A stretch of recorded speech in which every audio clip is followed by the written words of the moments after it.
Selamat siang Bapak Ibu sekalian. Pada siang hari ini kita akan sama-sama belajar tentang doa di dalam sekolah doa dengan tema waktu doa bagian yang ke-10. Kita akan lihat slide-nya. Pembahasan ini diambil dari buku Kuasa Doa yang ditulis oleh Dr. Hal Senduk. Waktu berdoa. Waktu berdoa kita lihat dulu di Pengkhotbah 3 ayat 1 dikatakan, untuk segala sesuatu ada masanya, untuk apapun di bawah langit ada waktunya. Kita lihat dari ayat ini bahwa Pengkhotbah mengajarkan bahwa setiap hari ada waktunya untuk melakukan mandi, makan, bekerja, istirahat, dan kegiatan lainnya. Itu bukan bagian kehidupan kita sehari-hari. Begitu pula berdoa juga merupakan bagian dari kehidupan kita sehari-hari. Jadi kita lihat bahwa doa udah menjadi bagian harian kegiatan kita setiap hari. Bukan cuma kegiatan rutin, tapi kita juga setiap hari kita merasakan bahwa ada kesulitan yang kita hadapi. Ada kesukaran yang kita hadapi, pergumulan, perjuangan hidup, silih berganti tiap hari ada. Tapi kita tahu, kita harus sadar bahwa satu-satunya jalan menghadapi kesulitan, kesukaran, pergumulan kita adalah kehidupan doa yang teratur. Ketika kita sudah tidak tahu bagaimana kita menghadapi permasalahan di keluarga kita, di gereja kita, di tempat usaha, di tempat pekerjaan kita, pahami satu, hubungan dengan Tuhan lewat doa. Itu yang buat kita kuat menghadapi hari demi hari. Dan kapan saja sebenarnya waktu kita berdoa? Yang pertama kita lihat bahwa berdoa pada waktu pagi hari. Kita telah belajar dari Tuhan Yesus bagaimana di dalam Markus 1 ayat 35 berkata begini, pagi-pagi benar waktu hari masih gelap, Yesus bangun dan pergi keluar, ia pergi ke tempat terpencil dan berdoa di sana. Di sini kita lihat bahwa pagi hari merupakan salah satu waktu yang tepat untuk berdoa. Kenapa? Dikatakan masih gelap, terpencil. Artinya apa? Pagi hari itu atau waktu yang hening, belum ada kesibukan. Mungkin orang lain di dalam keluarga kita belum ada yang bangun, baru kita lebih dulu bangun. Itulah waktu salah satu yang tepat untuk kita membangun komunikasi, membangun hubungan intim dengan Tuhan. Teladani Tuhan Yesus bagaimana dia pagi-pagi benar sudah berdoa. Kenapa kita perlu mulai pagi-pagi berdoa? Di dalam Matius 6 ayat 33-34 berkata begini, tetapi carilah dahulu kerajaan Allah dan kehendaknya, maka semuanya akan ditambahkan kepadamu. Karena itu jangan kamu khawatir tentang hari esok, karena hari esok mempunyai kekhawatirannya sendiri, kesusahan sehari cukuplah untuk sehari.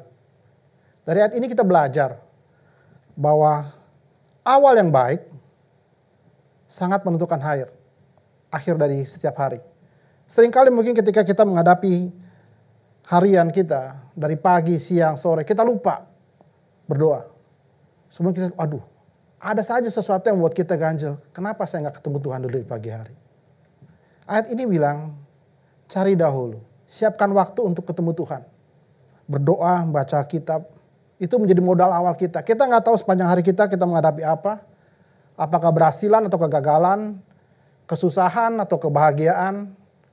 Tapi awal yang baik dengan doa akan menentukan keseharian kita. Bagaimana kalau kita susah bangun pagi? Amsal 6 ayat 4, 9, dan 11 berkata begini.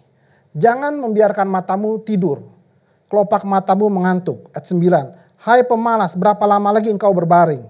Bilakah engkau akan bangun dari tidurmu?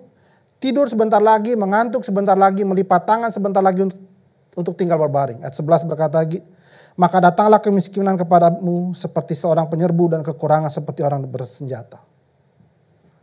Kalau kita memang susah untuk bangun pagi, jam 5, setengah 5, jam 6, ingat ayat ini. Lawan kantuk kita. Lawan kantuk kita, rasa kita ngantuk. Mungkin karena semalam kita banyak permasalahan, kita harus bantu anak kita belajar, kita harus mengerjakan tugas, kita masih ada kerjaan kantor yang harus dibawa pulang ke rumah. Bangun pagi, lawan kantor kita. Saya mau ketemu Tuhan pagi hari, karena saya mau memulai hari ini bersama dengan Engkau. Bukan cuma pagi hari, kita belajar di poin kedua, kita juga berdoa pada waktu siang hari. Kita belajar dari 3 tokoh Alkitab. Yang pertama kita belajar dari Daniel. Daniel adalah seorang pejabat pemerintahan. Bagaimana dia bisa sukses, dia berintegritas. Kita lihat di Daniel 6 ayat 11. Demi didengarnya Daniel bahwa surat perintah itu telah dibuat, pergilah ia ke rumahnya, dalam kamar atasnya ada tingkap-tingkap yang terbuka ke arah Yerusalem.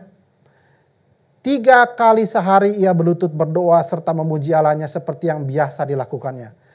Seperti yang biasa dilakukannya. Ini bukan sesuatu hal yang pada saat itu dilakukan, tapi dia biasa. Kemungkinan dari muda dia melakukannya. 3 kali sehari. Diperkirakan adalah pagi, siang, dan malam. Kehidupan Daniel bisa berhasil sebagai pejabat, tidak terlepas dari kehidupan doanya 3 kali sehari. Baik pagi, siang, dan malam hari. Ketika dia mengalami permasalahan dalam menghadapi orang-orang lain, kita tahu di Babel dengan segala macam kesusahannya karena dia bukan bangsa dari situ, dia adalah pendatang. Dengan mengandalkan hikmat Tuhan, lewat doa-doa rutin yang dilakukannya pagi, siang, dan malam, Daniel bisa berhasil. Enggak cuma dari Daniel, kita juga belajar dari Petrus. Kisah Rasul 10 ayat 9 berkata gini, keesokan harinya kira-kira tengah hari, ketiga orang itu berada dalam perjalanan sudah dekat kota Yope. Naiklah Petrus ke atas rumah untuk berdoa. Tengah hari Petrus juga pun berdoa. Suatu kebiasaan yang baik. Kita tahu kalaupun kita usaha ataupun kita kerja pasti ada waktu senggang. 1 jam untuk istirahat di siang hari. Dari sini kita lihat bahwa pelayanan Petrus menjadi berkat bagi banyak orang. Tidak terlepas dari kehidupan doanya pada siang hari. Dia menyediakan waktu khusus untuk berdoa. Untuk minta Tuhan tolong, minta Tuhan hikmat Tuhan untuk menjalani sepanjang hari, sisa harinya sampai malam. Bukan saja Daniel, Petrus, Paulus pun juga punya kebiasaan seperti itu. 2 Timotius 1 ayat 3, aku Paulus mengucap syukur kepada Allah yang kulayani dengan hati nurani yang murni seperti yang dilakukan nenek moyangku. Dan aku selalu mengingat engkau dalam permohonanku baik siang maupun malam. Kita lihat satu kebiasaan Paulus. Mengingat engkau dalam permohonanku. Artinya apa? Dia ada dalam satu hubungan doa. Siang maupun malam. Kita tahu bagaimana Paulus menjalankan perjalanan misinya 3 kali. Itu bukan suatu perjalanan mudah karena banyak kesusahan. Kadang dia karam, dia menghadapi perampok, perompak. Tapi dia bisa lewati semua. Kenapa? Karena dia punya kehidupan doa yang baik. Ada Tuhan yang mendampingi dia di kala sukar, di kala senang, di kala menghadapi berbagai jenis orang, di berbagai jenis kota dalam pelayanan penginjilannya. Tuhan menyertai dia. Kita belajar bagaimana pelayanan Paulus menjadi berkat bagi banyak orang. Terutama bagi orang non-Yahudi. Semua tidak terlepas dari kehidupan doanya siang dan malam hari. Enggak cuma kita berdoa waktu pagi hari atau siang hari, kita juga bisa berdoa pada waktu malam hari. Mari kita lihat di Lukas 2 ayat 12 sampai 13 berkata begini. Pada hari-hari itu pergilah Yesus ke bukit untuk berdoa dan semalam-malaman ia berdoa kepada Allah. Ayat 13. Ketika hari siang ia memanggil murid-muridnya kepadanya, ia memilih dari antara mereka 12 orang yang disebutnya rasul. Kita lihat di sini bagaimana malam pun merupakan suatu waktu yang baik untuk berdoa. Kenapa? Ketika kita sudah menyelesaikan semua pekerjaan kita, tugas kita, ibadah dengan keluarga, makan malam, semua sudah selesai. Udah tidak ada gangguan lagi, tidak ada kesibukan. Itu saatnya kita bisa bangun hubungan dengan Tuhan lewat doa malam kita. Dan doa malam kalau kita lihat di ayat 13, Tuhan lakukan semalam-malam berdoa. Kenapa? Karena besoknya dia akan mengambil suatu keputusan untuk memilih 12 murid, 12 rasul. Ketika kita menghadapi dalam kehidupan kita, ada banyak keputusan yang kita harus ambil. Di dalam usaha, di dalam pekerjaan, di dalam keluarga, di dalam mendidik anak. Ingat, malam sebelumnya lakukan doa, datang pada Tuhan. Kenapa? Doa di malam hari merupakan suatu persiapan rohani untuk pengambilan keputusan. Seperti Tuhan Yesus lakukan untuk penentuan 12 murid. Nggak mungkin kita mengambil satu keputusan yang sukar kalau kita tidak mengandalkan hikmat dari Tuhan, penyertaan Tuhan. Teladani Tuhan Yesus. Ketika dia menghadapi pengambilan keputusan, dia mengandalkan Tuhan, dia melakukan doa semalaman. Ayat ini juga yang membuat banyak doa melakukan ada doa semalaman. Biasanya mulai jam 10 bahkan sampai pagi. Kita juga lihat di Matius 11 ayat 28. Matius 11 ayat 28 berkata begini, marilah kepadaku semua yang letih lesu berbeban berat, aku akan memberi kelegaan kepadamu. Ini adalah perkataan Tuhan Yesus. Kadangkala sepanjang hari kita menghadapi berbagai macam masalah, bisa di keluarga, pekerjaan, usaha, sehingga diri kita mungkin letih, lesu, berbeban berat, berbanyak kesulitan, pergumulan. Ingat, ketika semua tidak bisa kita hadapi lagi, datang pada Tuhan Yesus. Marilah kepada aku. Tuhan Yesus katakan itu. Bahkan Tuhan Yesus ketika malam terakhir di Getsemani, di Matius 26 ayat 37 sampai 39, ketika dia akan menghadapi proses penyaliban besoknya, dia berkata begini, maka mulailah ia merasa sedih dan gentar. Lalu katanya kepada mereka, hatiku sangat sedih seperti mau mati rasanya. Tinggallah di sini dan berjaga-jagalah dengan aku. Maka ia maju sedikit lalu sujud dan berdoa. Ketika Tuhan Yesus akan menghadapi masa periode penyaliban, mulai dari Jumat, dari pagi, bahkan dari malam ya, dari Kamis malam, proses penangkapan itu merupakan sesuatu periode waktu yang gak gampang diikuti. Dikatakan dia sedih, gentar, ada rasa ketakutan. Apa yang dilakukan? Berdoa. Doa malam menjadi waktu kita untuk membawa beban kita, kesedihan kita, keletihan kita, kelesuan kita, pergumulan kita pada Allah. Karena justru ketika kita bawa beban kita pada Allah, dia akan memberi kita kelegaan. Seperti Matius 11 ayat 28. Karena itu di 1 Tesalonika 5 ayat 17 sampai 18 berkata gini, tetaplah berdoa. Ucaplah syukur dalam segala sebab itulah yang dikehendaki Allah di dalam Kristus Yesus bagimu. Perhatikan yang kalimat merah, tetaplah berdoa. Dalam segala hal, kalaupun kita susah, sukar, justru di saat itu kita datang pada Tuhan untuk berdoa. Doa merupakan suatu kebiasaan yang dapat kita lakukan di dalam segala kondisi kita. Terlebih lagi kalau kita mengalami kesedihan, keletihan, kelesuan. Karena ketika kita datang pada Tuhan, Tuhan saja yang beri kelegaan. Karena itu kita lakukan doa pada waktu malam hari. Bukan cuma kita belajar berdoa untuk di pagi hari, siang dan malam hari. Kita juga perlu berdoa di dalam kesibukan kita. Seringkali di dalam kesibukan kita mengabaikan doa. Kenapa? Wah ini penting, ini perlu dikerjakan dulu. Doa bisa belakangan. Kita lihat di Markus 6 ayat 31. Lalu Yesus berkata kepada mereka, murid-muridnya, mari kita menyendiri ke tempat terpencil dan beristirahat sejenak. Sebab memang begitu banyak orang yang datang dan yang pergi, sehingga makan pun mereka tidak sempat. Ayat ini menggambarkan bahwa Tuhan Yesus pun sibuk dalam pelayanan. Dia mengajar, dia menyembuhkan, dia mendampingi orang, sampai makan saja tidak bisa. Ada kesibukan, tapi ingat, Tuhan Yesus di akhir semua itu, ketika dia punya waktu untuk stop, untuk istirahat, dia menyendiri.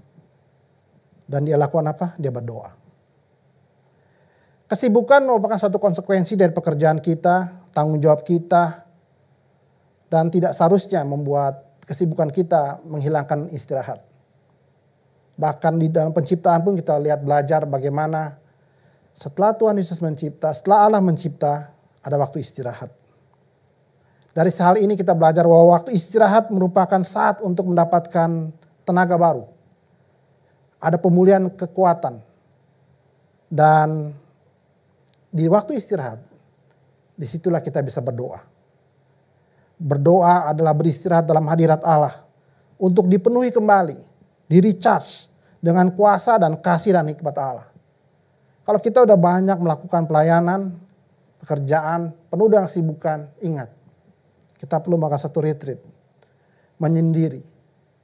Bukan cuma untuk memulihkan tenaga kita, tapi juga perlu di-recharge, dipenuhi dengan kuasa kembali kasih Kristus, hikmat Allah. Sehingga kita bisa makin baik lagi dalam pelayanan, dalam pekerjaan kita. Tidak cuma ke dalam kesibukan, tapi di dalam kemenangan, di dalam peperangan, kita juga perlu berdoa. Setiap hari kita menghadapi peperangan. Peperangan adalah sengketa atau ada perselisihan antara dua belah pihak. Di dalam kehidupan kita pun juga kita lihat banyak peperangan. Kita lihat di Yakobus 4 ayat 1 berkata begini. Dari mana datangnya sengketa dan peperangan di antara kamu? Bukankah datangnya dari hawa nafsumu yang saling berjuang dalam tubuhmu? Yakobus 1 ayat 14 berkata begini. Tapi tiap-tiap orang dicobai oleh keinginannya sendiri karena ia diseret dipikat olehnya. Seringkali kita menghadapi peperangan dalam kehidupan kita. Yang kita lawan adalah hawa nafsu kita yang membawa kita pada dosa. Keinginan kita yang membuat kita akhirnya jatuh dalam dosa. Bagaimana kita ngelawannya? Ada hubungan intim dengan Tuhan lewat doa. Peperangan itu terjadi di mana? Di dalam pikiran, di dalam keluarga kita, di dalam kelompok gereja dan negara kita. Ada hawa nafsu dan keinginan seseorang yang membuat terjadinya perselisihan, persengketaan. Tapi kita belajar satu hal. Di dalam hal itu, di dalam peperangan, ketika kita menghadapi sengketa, minta Tuhan ikut campur. Karena yang kita lawan ini, Efesus 6 ayat 12 berkata begini, yang kita lawan adalah pemerintah-pemerintah, penguasa-penguasa, kuasa-kuasa dunia yang gelap melawan roh jahat di udara. Kita udah belajar di Efesus 6 bahwa Tuhan menyediakan perlengkapan rohani. Tapi di akhir ayat itu, di ayat 18 berkata gini, kenakan semua persenjataan itu apa? Dengan segala doa dan permohonan. Berdoalah setiap waktu di dalam roh dan berjagalah di dalam doamu. Ayat ini menutup semua persenjataan rohani yang kita perlu menghadapi segala macam peperangan rohani. Kuasa-kuasa gelap. Kita perlu doa. Peperangan yang terjadi dalam pikiran melawan kuasa yang tidak terlihat. Dan senjatanya bukan cuma perselengkapan tapi adalah doa. Sambil berjaga-jaga. Kenapa? Kita nggak sanggup sendiri. Kita perlu Roh Kudus, kita perlu Tuhan Yesus menjadi pendamping kita. Bukan cuma di pagi hari kita berdoa, siang hari, malam hari, ketika kita sibuk, kita berikan waktu istirahat untuk berdoa, di waktu kita peperangan. Ketika kita menang, ketika kita mendapat pemulihan, ketika kita berhasil pun kita juga jangan lupa untuk berdoa. Lukas 17 ayat 12 sampai 14, 17 sampai 18 ini berkisah tentang 10 orang kusta. Saya bacakan beberapa bagian ayatnya. Ketika Yesus memasuki suatu desa, datanglah 10 orang kusta menemuinya. Mereka berdiri agak jauh dan berteriak, "Yesus, Guru, kasihanilah kami." Lalu Yesus memandang mereka dan berkata, "Pergilah, perlihatkanlah dirimu kepada imam-imam." Sementara mereka di tengah jalan mereka menjadi sembuh. Di tengah jalan mereka sembuh. Kalau Bapak Ibu tahu bahwa orang penyakit kusta di zaman Tuhan Yesus itu orang yang dikucilkan. Orang yang diabaikan, orang yang tidak boleh masuk kota. Benar-benar menjadi sampah masyarakat. Tidak boleh masuk bergabung dalam komunitas. Karena itu dikatakan dia berdiri agak jauh dan berteriak. Ketika mereka melakukan apa yang Tuhan Yesus perintahkan, pergilah perlihatkanlah kepada imam-imam, di tengah jalan mereka sembuh. 10 kusta datang pada Tuhan Yesus, Tuhan perintahkan, pergilah perlihatkan kepada imam, di perjalanan mereka mengalami kesembuhan. Tapi lihat dia 17. Lalu Yesus berkata, bukankah ke-10 orang tadi semuanya telah sembuh? Di manakah yang 9 orang itu? Tidak adakah di antara mereka yang kembali untuk memuliakan Allah selain orang asing ini? Dari ayat ini kita belajar satu hal. Bahwa kalau kita sakit, kita susah, kita selalu datang pada Tuhan. Tadi kita bilang, kalau ada beban berat kita datang pada Tuhan. Dan ketika Tuhan memberikan kelegaan, ketika Tuhan memberikan kemenangan, pemulihan, kesembuhan, apa yang kita lakukan selanjutnya? Teladani 1 orang kusta ini. Dia datang kembali untuk memuliakan Tuhan, untuk mengucap syukur. Begitu juga kita. Bahkan setelah kita mendapat berkat, jangan lupa untuk berdoa. Mungkin dalam doa itu bukan isinya meminta pertolongan, tapi isinya apa? Pujian, penyembahan, ucapan syukur. Karena Allah telah melawat kita, telah memulihkan kita. Kita juga lihat di Galatia 3 ayat 3. Kamu telah memulai dengan roh, apakah sekarang kamu mau mengakhirinya dalam daging? Ada satu tokoh di Alkitab yang bernama Demas. Di Kolose 4 ayat 14, Paulus menulis begini, salam kepadamu, kepada orang-orang di jemaat Kolose. Salah satu salam dari apa? Dari Demas. Artinya Demasnya apa? Demas ini rekan dari Paulus, rekan pelayanannya. Artinya dia punya kehidupan rohani yang baik, dia membantu Paulus dalam pelayanan pekabaran Injil. Tapi disayangkan di 2 Timotius 4 ayat 10, di dalam surat Paulus kepada Timotius, anak rohaninya, berkata begini, karena Demas telah mencintai dunia ini dan meninggalkan aku. Ia telah berangkat ke Tesalonika. Dari sini kita belajar bahwa seringkali orang aktif pelayanan, punya hubungan Tuhan yang begitu erat, tapi di jalan kehidupannya kita tidak tahu apakah pergumulan, kesulitan, ataupun keinginan atau hawa nafsu membuat mereka jatuh seperti Demas ini. Matius 7 ayat 21 berkata begini, bukan setiap orang yang berseru kepada aku Tuhan, Tuhan akan masuk dalam kerajaan surga, melainkan orang yang melakukan kehendak Bapa yang di surga. Berdoa adalah salah satu kehendak Bapa. Jangan kita cuma istilahnya, kita banyakkan yang hadir dalam Zoom ini mungkin adalah pelayan Tuhan, yang menyampaikan kebenaran firman Tuhan, memberkati orang, menjangkau orang, memulihkan orang. Tapi ingat, kita sendiri pun harus punya kehidupan pribadi dengan Tuhan di dalam doa. Konsistensi di dalam doa sangat diperlukan dari awal hingga akhir. Kalau kita melayani, ingat Demas. Dia mungkin awalnya baik, dimulai dengan roh, tapi akhirnya tidak dengan baik. Dia meninggalkan Tuhan. Di Matius 14 ayat 23 berkata begini. Setelah orang banyak itu disuruh pulang, Yesus naik ke bukit untuk berdoa seorang diri. Menjelang malam ia sendirian di situ. Kita tahu ketika sepanjang hari Tuhan Yesus banyak melakukan mujizat, kemenangan atas kuasa gelap, pemulihan buat orang-orang sakit. Apa yang Tuhan Yesus lakukan? Setelah orang banyak itu disuruh pulang, Yesus naik ke atas bukit untuk berdoa seorang diri. Untuk apa dia? Karena dia sadar. Yohanes 14 ayat 10 berkata begini. Tidak percayakah engkau bahwa aku di dalam Bapa dan Bapa di dalam aku? Apa yang aku katakan kepadamu, apa yang Yesus katakan kepada orang banyak, tidak Yesus katakan dari dirinya sendiri. Tapi dari Allah Bapa yang tinggal di dalam Yesus. Dialah, yaitu Allah Bapa yang melakukan pekerjaan-pekerjaan. Dari sini kita belajar bahwa Tuhan Yesus ketika dia mengalami kemenangan-kemenangan di dalam pelayanannya.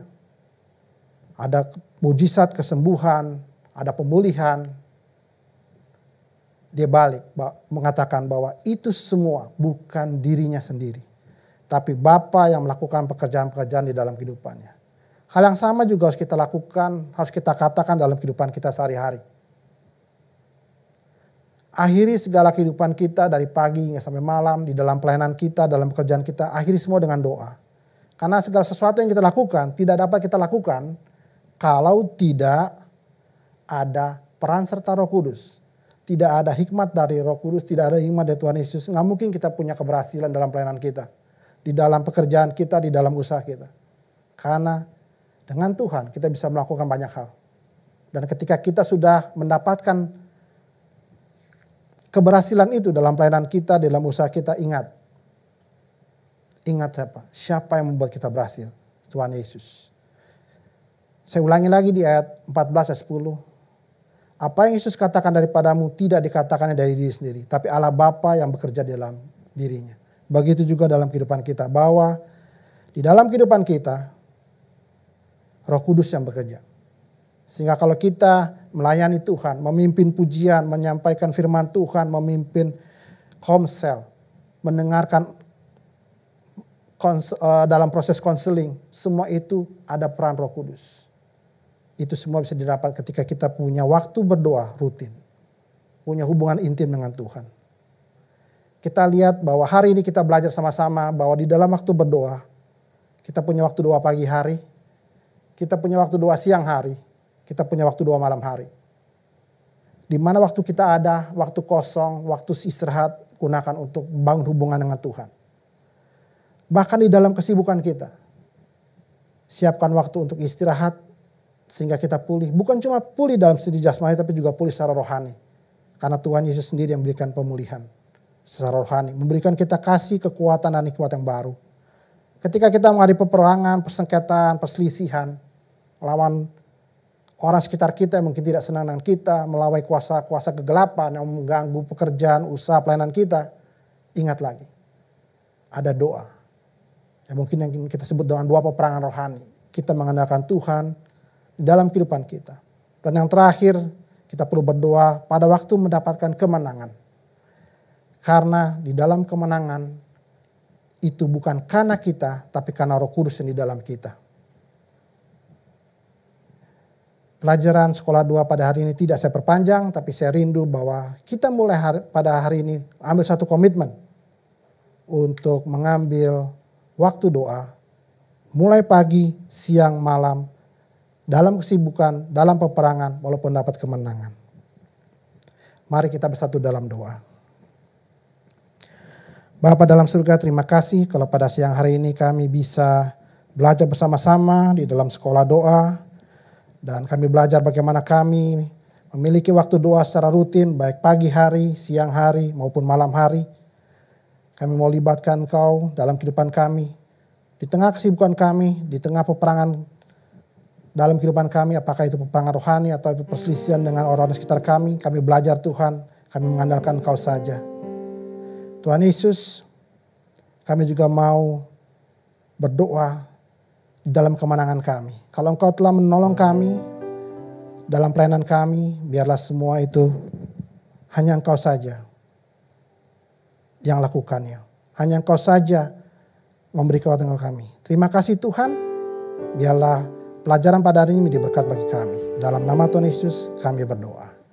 Amin.